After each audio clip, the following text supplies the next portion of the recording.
Hello friends, मैं CA Prateek ने आपका स्वागत करता हूं एमईपीएल क्लासेस में। I hope you all are doing well.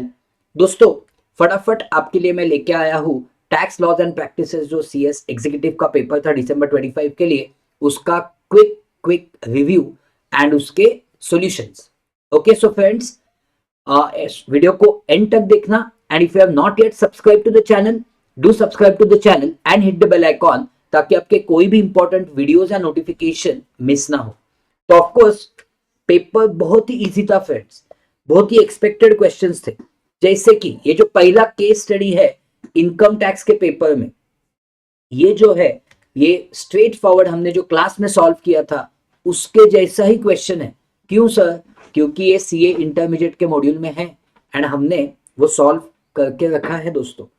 तो इसमें इस क्वेश्चन में आपको पहले पूछा है इनकम फ्रॉम सैलरीज का कैलकुलेशन। ये देखो, compute income chargeable under the head salary. Okay, second पूछते हैं पीजीबीपी 2 मार्क्स के लिए।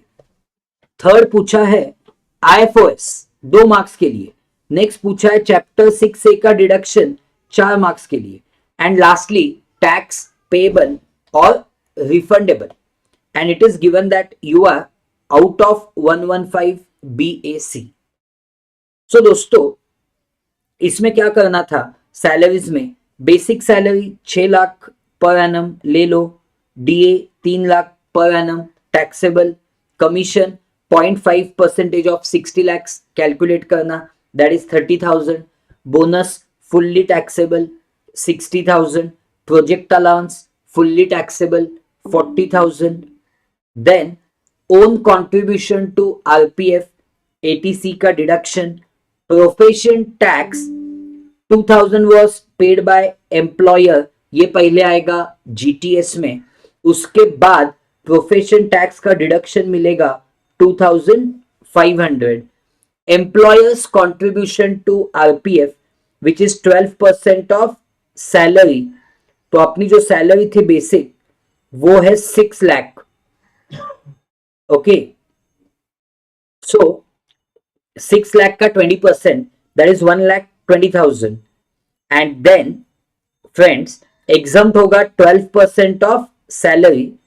तो employer's contribution to RPF is 20% of basic, वो हो गया 1,20,000 एंड एग्जाम्प्ट होते वक्त 12% ऑफ सैलरी। वहां पे सैलरी की definition is basic plus DA terms of employment plus commission percentage of sales. 6 lakh basic है, 1,50,000 is DA terms of employment plus 30,000 is commission percentage of sales. So friends 7,80,000 का 12% exempt हो जाएगा, that is 93,600 and taxable हो जाएगा 26,400। And then interest credited to RPF at 15% था 15,000, exempt होगा at 9.5% which is 9,500 and taxable हो जाएगा 5,500।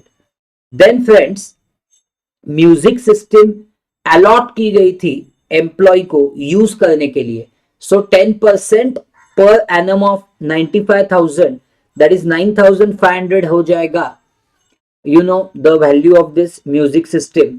Smart TV gift किया था एम्प्लॉयर ने एम्प्लॉय को, डजंट मैटर वेडिंग एनिवर्सरी पे गिफ्ट किया है, this is gift in kind, ये हो जाएगा taxable to the extent of ₹10,000 because gift in kind is not taxable up to ₹5,000 per annum. इस वे से 10,83,400 चेक आपका आएगा जीटीएस, उसमें से माइनस होगा standard deduction 50,000 and 2,500, yes, profession tax. So 10,30,900 is your net taxable salary. 10,30,900 is your net taxable salary. अगर PGBP की यहां पे बात करूं तो इट विल बी 1,80,000। ऐसे कैसे? क्योंकि आपके पास 2 लाइट गुड्स व्हीकल है, okay, which were leased to a transport company against fixed charges of 6,500 per month, forget that. Books of accounts are not maintained, तो इसको प्रिजम्पटिव बेसिस पे इनकम कैलकुलेट करना है एज पर 44 AE. सो 7,500 per month per vehicle into 2 vehicles into 12 months. So आपका PGBP हो गया 1,80,000. Is it clear to all of you? And then income from other sources पूछा गया है, तो उसमें आएगा गोल्ड रिंग जो उसको मिली है स्कूल फ्रेंड से of 75,000. So this will be fully taxable because the gift in kind value is exceeding 50,000. So ये 75,000 टैक्स हो जाएगा. इंटरेस्ट ऑन बैंक FD 8,000 वो भी टैक्सेबल हो जाएगा. Interest on debentures of Indian company वो नेट दिया था 8,100. नेट मतलब after TDS of 10%. So 8,100 is equal to 90. So 100 is how much? So 8,100 into 100 divided by 90 मतलब 9,000 हो जाएगा tax. Okay, so friends finally आपका IFOS हो जाएगा 92,000. Your IFOS will be 92,000. Then going to the deductions part, life insurance policy का जो 15,000 है वो ATC में डिडक्शन मिलेगा. ATC में और क्या मिलेगा? एम्प्लॉय का खुद का कंट्रीब्यूशन, ओके, RPF में जो यहां पे दिया था 40,000. उसके बाद there is one more thing, 30,000 rupees which is invested in national saving certificate. And ये 50,000 जो बैंक में FD किया है for 5 years or more. So take on your calci 40,000 plus 15,000 plus 30,000 plus 50,000. So ATC का डिडक्शन हुआ 1,35,000. उसके बाद ATD वाला डिडक्शन है mediclaim 22,500. Then the main deduction that is pending is ATG. Okay, तो ATG का डिडक्शन है ये entire 25,000. That is donation to Prime Minister National Relief Fund. And then ये जो 1.5 लाख रुपए आपने कंट्रीब्यूट किया था, कहां पे? You had contributed to an institution approved by account payee check आपने किया था ये, तो यस इसका भी डिडक्शन मिलेगा. कितना मिलेगा? 50% of 10% of adjusted gross total income or 50% of this 1,50,000, whichever is lower. तो वो कंसिडर करना. And then friends you will get the total deduction of ATC to ATU, that is chapter 6A. and then आपको total income जैसे मिलेगा, salaries plus PGBP plus IFOS add करने के बाद chapter 6A के डिडक्शन माइनस करने के बाद आपको जो टोटल इनकम मिलेगा उसको स्लैब्स लगा के आपको कैलकुलेट करनी थी टैक्स लायबिलिटी. ओके, सो ऐसा था आपका फर्स्ट क्वेश्चन. इतना सिंपल था दोस्तों.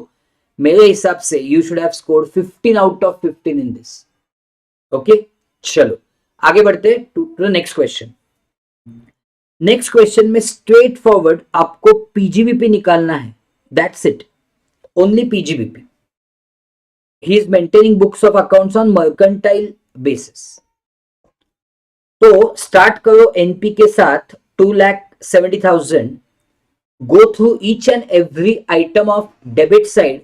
जो भी अननेसेसरी है उसको आप निग्लेक्ट करना, रादर उसको आप ऐड करना. देखो, कंजम्पशन ऑफ रॉ मटेरियल सही है, निग्लेक्ट. सैलरी टू एम्प्लॉय सही है, neglect. Interest on capital to proprietor आपने ऐड किया होगा. डेप्रिसिएशन एज पर बुक्स आपने ऐड किया है. Donation to political party you would have added. Commission to agent ठीक है. कैश पेमेंट टू कॉन्ट्रैक्टर है, मतलब on a single day to a single person you are paying in excess of 10,000 rupees. So ये 30,000 हो जाएगा disallow. And goods withdrawn for personal use. Okay, तो ये भी हो जाएगा ऐड, क्योंकि ड्रॉइंग्स है ना ये। Now go through additional information. Depreciation as per income tax act amounts to 10 lakh, minus करना because it is as per IT act. Commission to agent includes 2 lakhs paid to Hari without deducting TDS। Without TDS 2 lakh pay किए हैं तो उसका 30% disallow हो जाएगा, that is 60,000 rupees will be disallowed. तो please 60,000 को add करना। Cash payment to contractor of 30,000 was made on the single day, वो हमने ऑलरेडी कंसिडर किया है। ओके, सो ये donation to political party was made to registered political party by account payee cheque. Neglect करना इसको, हमें सिर्फ कैलकुलेट करना है पीजीबीपी। तो पीजीबीपी कैलकुलेट करते वक्त कुछ भी डोनेशन जो डेबिट में आया है वो एड बैक होगा, दैट्स इट। ये जो डिडक्शन है वो 80G में आता, लेकिन यहाँ पे हमें कुछ करना ही नहीं है, डिडक्शन तक जाना ही नहीं है। Assume that Rakesh has opted out of presumptive taxation of 44 AD। Obviously उसके बिना ही हम एंटायर सम सॉल्व कर रहे हैं as per regular provisions. Then friends go to credit side, what is unnecessary उसको हटा दो। ग्रॉस रिसीट्स फ्रॉम बिजनेस हटा, it is okay. Profit on sale of car, ये कहां पे टैक्स होता है? यस, ये टैक्स होता है कैपिटल गेन्स में, तो प्लीज इसको अभी आप हटा दो यहां से। रिफंड ऑफ इनकम टैक्स को भी हटा दो यहां से, एनपी में से हटा दो, that is minus minus. Clear? And एक यहां पे पॉइंट दिया आपको, that car sold was used for business and forms part of the block. Sale value of the block is 6 lakh and WDV of block before sale was 2 lakh, मतलब 4 lakh rupees आपका हो गया है शॉर्ट टर्म कैपिटल गेन। तो anyways वो capital gains में tax होगा, उसका पीजीबीपी में कुछ भी रिफ्लेक्शन नहीं आएगा। तो इन शॉर्ट अगर मुझे आपको एग्जैक्ट पीजीबीपी कितना है वो बताना है, तो I will just do the calculations. 2,70,000 plus 2 lakh plus 12 lakh plus 1 lakh plus 30,000 plus 50,000 plus 60,000, okay.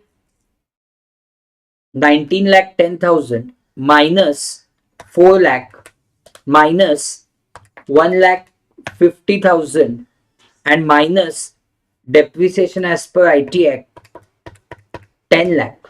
So friends, your final PGBP is, जानना है ना आपको, 3,60,000। ये आपका फाइनल आंसर है, which would have given you 5 out of 5 marks. कुछ यहाँ वहां छोटी छोटी मिस्टेक की है तो फिर भी आपको 4 मार्क्स तो मिलेंगे। चलो आगे बढ़ू। नेक्स्ट एचपी का क्वेश्चन था, इससे आसान क्वेश्चन तो मैंने देखा नहीं है। जब भी आपको एचपी का क्वेश्चन दिखता है पहले चेक करना आप 115 बीएससी में हो कि 115 बीएससी के बाहर हो। It is given that you are shifting out of default tax regime, मतलब 115 बीएससी के बाहर हो।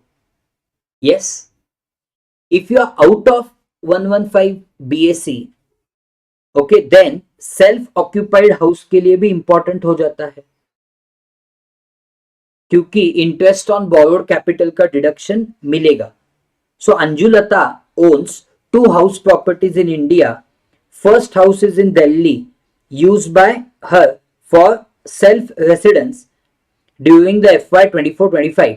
तो अभी सेल्फ ऑक्यूपाइड है तो म्यूनिसिपल वैल्यू को निग्लेक्ट करना, फेयर रेंट को निग्लेक्ट करना, स्टैंडर्ड रेंट को निग्लेक्ट करना, म्यूनिसिपल टैक्स पेड को निग्लेक्ट करना, क्योंकि NAV is nil.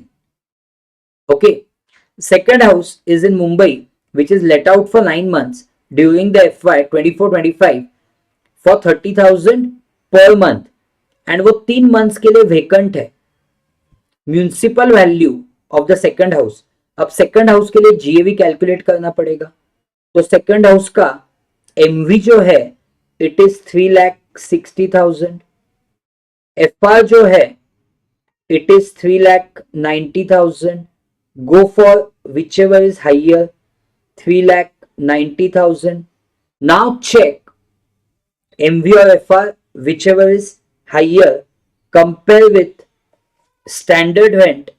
Standard rent is 3,75,000. Whichever is lower, तो 3,75,000 आपका हो जाएगा रीजनेबल एक्सपेक्टेड रेंट। अभी उसको कंपेयर करना आप एनुअल रेंट के साथ। एनुअल रेंट है 3,60,000। क्यों? क्योंकि 30,000 पर मंथ इंटू 12। अब आपका जीएवी बिफोर वैकेंसी आएगा 3,75,000। उसमें से माइनस करना 3 मंथ्स का वैकेंसी अलाउंस जो कि है 90,000। सो फ्रेंड्स, आपका 2,85,000 क्या है? जीएवी है। कौन से हाउस के लिए? Of course let out house के लिए। अगर 285 आपका जीएवी है, म्यूनिसिपल टैक्सेस पेड जो है ना, it was paid by tenant, तो उसका कुछ भी डिडक्शन नहीं मिलेगा, तो यही आपका बन जाएगा एनएवी। एनएवी में से standard deduction is 85,500। So friends, 1 lakh कितना आया? 2,85,000 minus, are you getting 1,99,500 as your income from HP from the let out property? अब बचता क्या है? बचता है सिर्फ आपका loan. So interest paid on borrowed capital for house one at Delhi is 240, but आपको पता है 240 का एंटायरली डिडक्शन तो नहीं मिलेगा। वेट ना दोस्तों, 85,500 is standard deduction, but interest on borrowed capital तो बचा है। देखते हैं। तो house one is at Delhi जिसका इंटरेस्ट 2,40,000 पे किया है, बट वो सेल्फ ऑक्यूपाइड है, तो उसका डिडक्शन 2 लाख ही मिलेगा। Okay, and finally 2 lakh will be your loss. ये आपका लॉस है फ्रॉम HP1। देन 1,50,000 आपने पे किया है हाउस 2 के लिए इंटरेस्ट, सो फुल 150 का डिडक्शन मिलेगा। अब आपको यहां पे मिलेगा 199,500 जो आपने निकाला था minus 1,50,000, 49,500 is your income from HP2 जो लेट आउट है। सो आपका नेट लॉस ही आएगा। आपका नेट लॉस फ्रॉम HP आ रहा है 1,50,500। Is it clear to all of you? Yes sir, that's it. ये आपका क्वेश्चन था HP का। देन नेक्स्ट क्वेश्चन में पूछा क्या है आपको? GTI पूछा है। तो नेक्स्ट क्वेश्चन है that is tending toward set of and carry forward of losses. Okay, देख लो। Gross salary 10 lakh. आप 115 BSc में हो कि 115 BSc के बाहर हो, तो you have shifted out of default tax regime, मतलब 115 BSc के बाहर हो। सो 10 लाख में से आप माइनस करोगे स्टैंडर्ड डिडक्शन ऑफ 50,000, सो बचता है 950 as income from salaries. Loss from HP minus कर देना उसमें से 1,80,000।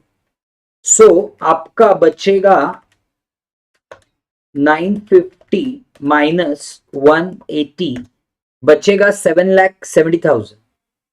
सो 770 आपका सैलरी इनकम बचा। Income from speculation business is there is a loss from normal business, तो इस लॉस को इसके अगेंस्ट सेट ऑफ करना। वो सेट ऑफ करने के बाद स्पेकुलेशन इनकम आएगा नील। देन ये जो लॉस है 3 लाख का बचा हुआ, देखते हैं उसका क्या करना है। लॉस फ्रॉम स्पेसिफाइड बिजनेस हो जाएगा carry forward. Short term capital loss on sale of property, short term capital loss can be set off either against short term capital gains और लॉन्ग टर्म कैपिटल गेन्स, वो तो नहीं है अपने पास, तो ये भी हो जाएगा carry forward. Income from betting होने वाला है taxable 45,000, okay, because it is taxable fully without any deduction. Then Pratap purchased 1,000 bitcoins, which is a VDA, virtual digital currency, on 1st April 24 at 2,000 per coin, and वो cell किया है for 2,300 पर coin. मतलब दोस्तों 200 रुपए पर coin क्या हुआ, सॉरी 300 रुपए पर कॉइन इनकम हुआ multiplied by 1,000। So friends 300 multiplied by 1,000, 3 lakh रुपए हो गया कैपिटल गेन। यस, एंड ये भी फ्लैट टैक्सेबल है, इसमें भी कोई डिडक्शन नहीं मिलेगा। सो 3 lakh plus 45,000 plus 7,70,000, friends 11,15,000 is your gross total income। Clear? चलो आगे बढ़ते हैं, आशा करता हूं आपने सही से वो क्वेश्चन किया है। ओके, देन नेक्स्ट जो क्वेश्चन है वो इनकम फ्रॉम अदर सोर्सेज, उसमें कैलकुलेट करना है। Given that you have opted the benefit of default tax regime, मतलब you are paying tax as per 115 BAC, dividend तो टैक्स हो जाएगा। Income from winning from TV game show gross दिया है, tax हो जाएगा। Winning from online card games 1,40,000 दिया है, which is net of TDS। So 1,40,000 is equal to 70. So 100 is how much? तो वो हो जाएगा 2 lakhs. So 2 lakhs टैक्स हो जाएगा। Family pension after death of his father, family pension मिला है 180, बट उसमें से डिडक्ट हो जाएगा 1/3 ऑफ 180 जो कि है 60,000 और 25,000, whichever is less. So of course 25,000 minus हो जाएगा, तो 180 में से आप माइनस करना 25,000, you will get 1,55,000। क्लियर? क्योंकि आप 115 BAC में हो ना, ये डिडक्शन 25,000 मिला, नहीं तो वो 15,000 हो जाता। Then interest on compensation for from government authority for compulsory acquisition of land.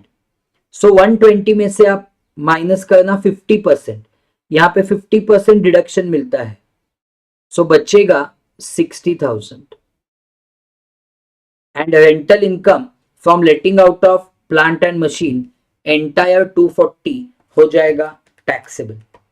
So please take on your calci 840 plus 35,000 plus 2 lakh plus 1,55,000 plus 60,000 plus 2,40,000.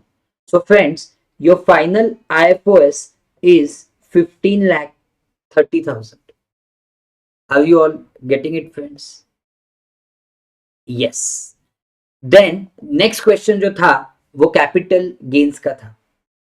Okay, इसमें 74 लाख रुपीस को अपने अर्बन एग्री लैंड बेचा है ऑन 15 जुलाई 24, जिस दिन पे stamp duty value थी 95 lakh. But आपका जब एग्रीमेंट टू सेल हुआ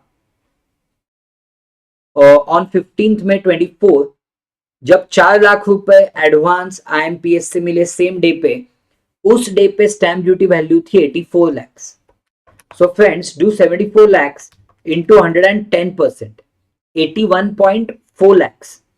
अब 84 लाख जो स्टैम्प ड्यूटी वैल्यू है वो उससे भी ज्यादा है, so 84 lakh is your full value of consideration. Chirag has paid 1% of sale consideration as commission to broker, तो 74 लाख जो आपका सेल कंसिडरेशन है उसका 1%, मतलब 74,000 आपका हुआ expenditure on transfer. So 84 lakh minus 74,000 83,26,000 आपका हो गया net sale consideration. Okay, land purchase किया था मई 25, 2003 को 10.85 लैक्स को। सो 10,85,000 आपका हो गया कॉस्ट ऑफ एक्विजिशन। उसको प्लीज आप करना इंडेक्स। क्यों इंडेक्स करना? क्योंकि वो जो डेट है 24 जुलाई, उसके पहले बेचा है। So please index it, indexation benefit मिलने वाला है आपको। So into 363 divided by 109। So 10,85,000 into 363 divided by 109 आपको मिलेगा 36,13,349। 36,13,349। नाउ 83,26,000 को माइनस करना, मीन्स उससे माइनस करना 36,13,349। Friends, 47,12,651 is your LTCG। अब उसमें से आपने इन्वेस्ट किए हैं 39 lakhs by for purchasing another land। सो वो 39 lakhs आप माइनस करोगे। एंड अभी आपने क्या परचेस किया है? रूरल एग्रीकल्चरल लैंड परचेस किया है। सो 8,12,651 इज टैक्सेबल LTCG। आपने बाद में वो बेचा है 45 lakhs को, it doesn't make difference because rural agricultural land is not a capital asset.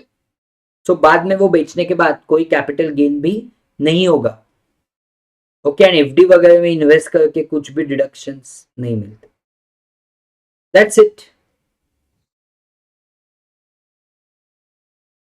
That's it, this is your final answer 8,12,651। Then friends आगे बढ़ते हैं डायरेक्टली। नेक्स्ट क्वेश्चन क्या है? एक RNOR है, रेसिडेंट नॉट ऑर्डिनरी रेसिडेंट है। उस RNOR का आपको क्या कैलकुलेट करना है? आपको उसका कैलकुलेट करना है total income chargeable to tax in India for AY 25-26 on the assumption that he has opted for the default tax scheme of 115 BAC। देखो, सैलरी रिसीव्ड इन इंडिया है तो वो हो जाएगी taxable because received in India. So TTT हमें क्या करना होता है? ROR, RNOR, NR। Okay, interest on FD in UAE bank, ये टैक्स होगा सिर्फ ROR के हाथ में, बट हमारा जो SSC है वो RNOR है तो ये टैक्सेबल नहीं होगा। Rent receive from property in Canada, मतलब arising in Canada, received in Canada, ये भी टैक्स नहीं होगा RNOR के हाथ में। Pension from former employ received in India, congratulations, received in India है मतलब टैक्स हो जाएगा इंडिया में बिकॉज टैक्सेबल टैक्सेबल टैक्सेबल होता है। एंड अभी ऑब्वियसली स्टैंडर्ड डिडक्शन मिलेगा। एंड पास्ट अनटैक्स्ड प्रॉफिट, जो पास्ट प्रॉफिट्स है वो टैक्स नहीं होते अभी। सो 450 प्लस 3 lakhs 750 आ गया आपका सैलरी इनकम। 750 में से you are in 115 BAC, you will get standard deduction of 75,000। So final answer is 6,75,000। Is it absolutely clear to all of you? Then friends, going ahead, देखो next कुछ आपके साथ discuss नहीं करूंगा, प्योरली प्रोसीजरियल है।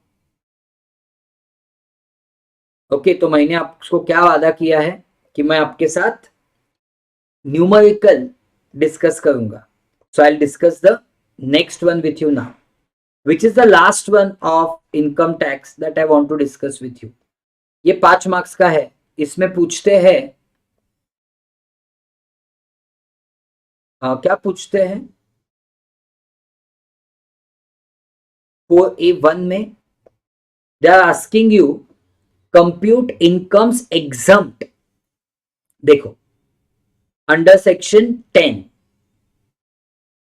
Agriculture income from land in Pune Maharashtra exempt है। Agriculture income from land situated in Kenya, this is taxable because land is outside India. Share of profit from partnership firm, ये exempt होता है as per 10(2)(a). देखो ये exempt है as per 10(1). Interest on capital received from partnership firm, ये जो 12% है ना, 12% it is allowed. तो 12% अलाउ होगा फर्म को while calculating PGBP. Okay, so in short, on the 12% who will not pay tax? On the 12% firm will not pay tax. So 60,000 मिला है at 15%. 60,000 मिला है at 15%. So at 12% how much?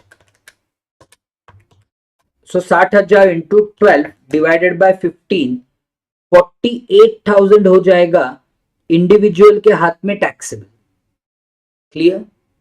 Because firm ने उसका deduction claim किया while calculating their PGBP, so it is taxable in the hands of partner.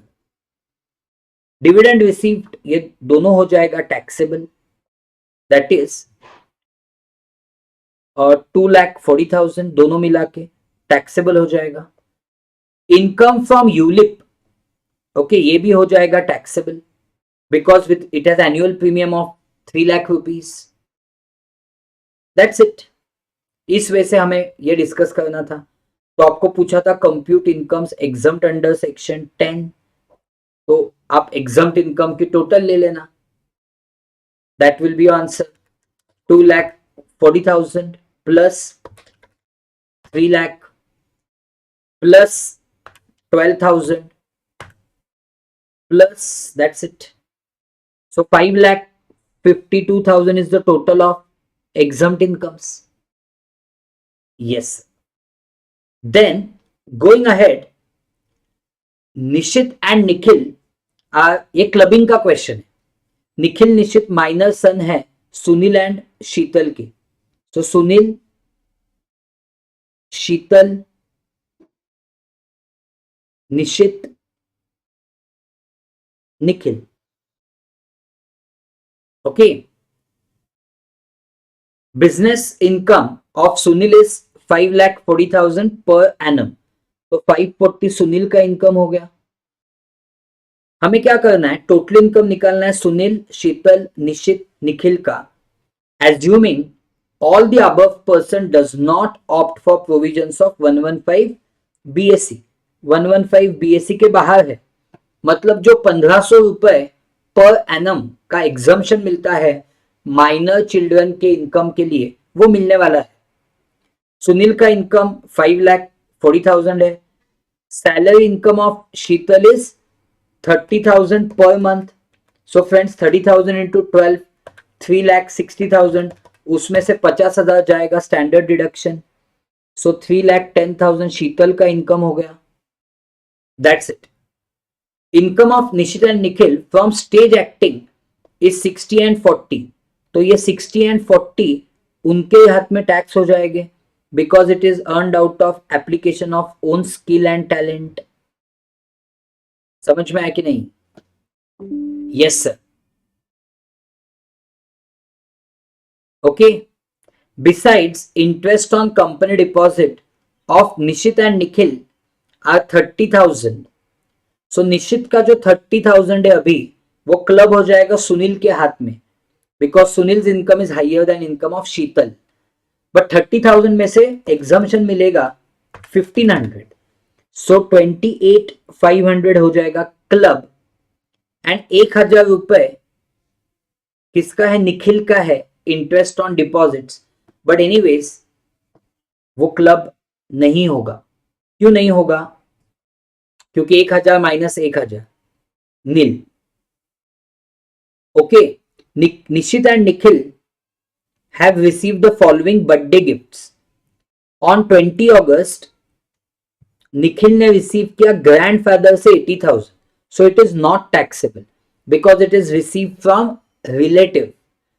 And on 14 नवंबर 24 निशित ने receive किया 75,000 from Sunil's friend. तो ऑफकोर्स वो 75,000 हो जाएगा टैक्स और वो हो जाएगा क्लब सुनील के हाथ में.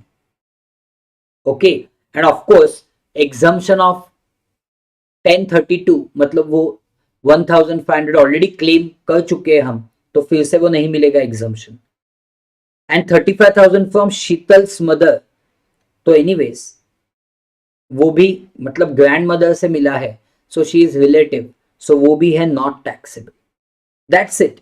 सो अगर मैं फाइनल आंसर्स की बात करूं तो 5,40,000 प्लस 28,500 प्लस 75,000, 6,43,500 आ गया किसका? सुनील का. शीतल का कंटिन्यू हो जाएगा 3,10,000, निशित का 60,000, निखिल का 40,000. Is it 100% clear to all of you? These are the total incomes of Sunil, Sheetal, Nishit and Nikhil. क्या सबको 100% ये समझ में आ गया? Yes, absolutely. अब चलते हैं इस सेशन में इनकम टैक्स के लास्ट पार्ट में, लास्ट क्वेश्चन में, एंड देन उसके बाद हम डिस्कस करेंगे GST. Okay. Harish, a citizen of India and कर्ता ऑफ एचयूएफ, मतलब समझ में आया होगा. सवाल पूछा है रेसिडेंशियल स्टेटस का of Harish and his HUF. अब जो हरीश है ना, he is a citizen of India and is employed with PWD Private Limited. He is drawing monthly salary of 40,000 in India. उससे हमें लेना देना नहीं है अभी. On 31st August 24, he was transferred to branch office of this company in US and he left on 1st September 24.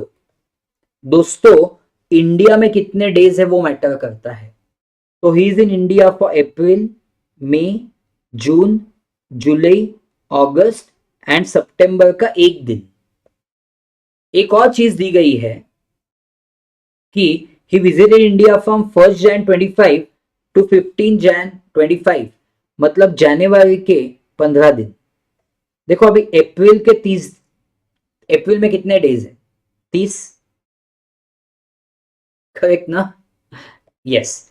मार्च में 31, अप्रैल में, जून में 30, जुलाई में 31, अगस्त में 31. सो calculate 30 plus 31 plus 30 plus 31 plus 31 plus वो 15 दिन. ओके, सॉरी, अप्रैल के 31 करना ना. सो कितने हो गए? 169 डेज हो गए क्या? Check. So 169 days is a stay in India. 169 days is a stay in India. मतलब it is not 182 days or more. And we can't check second basic condition because he is Indian citizen who is living outside India for employment. So friends, his status is NR. Do you agree? His status is NR.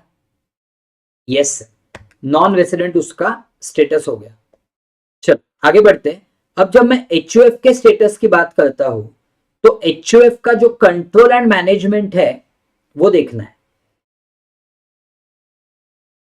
Control and management, if at थोड़ा भी India में है ना control and management, then status of HUF is resident. तो देखो, he manage business of HUF from USA when he was not in India. But वो India में था ना, बहुत सारे दिन वो इंडिया में था, तो obviously at least partially it is controlled and managed from India. तो एचयूएफ का स्टेटस है फॉर श्योर रेसिडेंट.